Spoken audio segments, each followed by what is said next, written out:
Welcome back with the video series of Chess with the Chess course. We'll now examine the solutions to Knight Fork, the chapter which we had learned earlier. We'll start with part 1, 6 problems. Here is the first one, and before we go on to the solution, I hope you must have been able to solve it successfully, and here is a chance to cement your understanding further. It's white to play and win. Basic position from the game between Reti and Tartakower played at New York. So here it's easy to guess Knight 4, white plays Knight to F5 check, and at the same time attacks the queen. So after king moves out of check to F6, white goes a piece up with knight captures D6. The second one in this solution from the game between Levinfish and Rumin, it's white to play and win. Again the same idea, knight captures F7 check.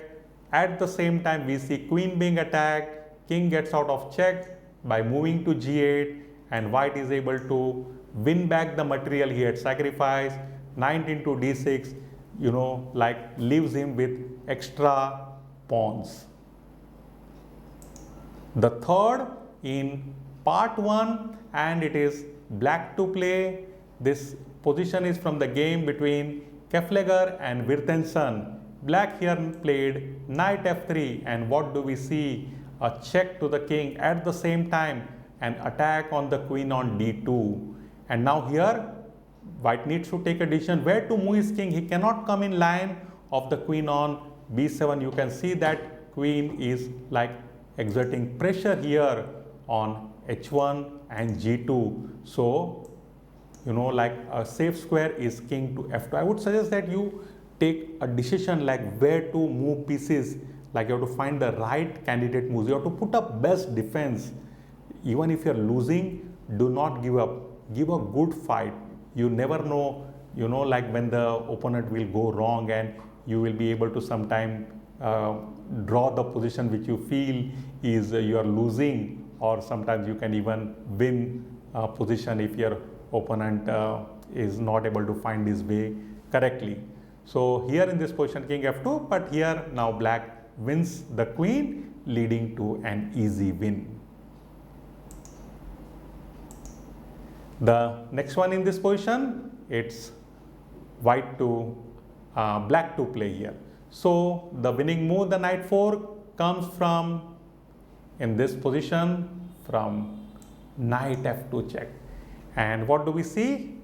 An attack on the king, a check, and at the same time an attack on the queen. So after king G1, there follows knight into E3, and what do we see? There is a further attack.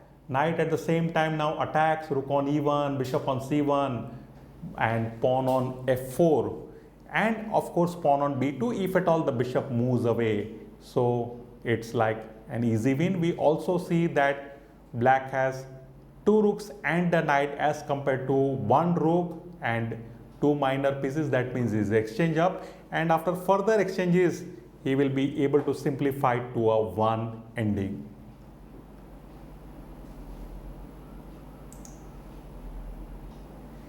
Now here it is black to play, and we see that white is enjoying material advantage, but that is short-lived. Here black played knight D1 check. We can see a knight 4 coming. No way for white to avoid loss of material. So after king D4, black wins the rook, and now we also see that he has got an extra knight, and he has 2 pawns versus 1 here on the king side. White has 1 passer, but black king is well in position to cover that. And what here black will try to do, that he will keep his pawns safe with his knight. They capture the pawn on A4, win that pawn, and then rush his king towards the king side and capture the pawn on H2. This is how the game can be won in this.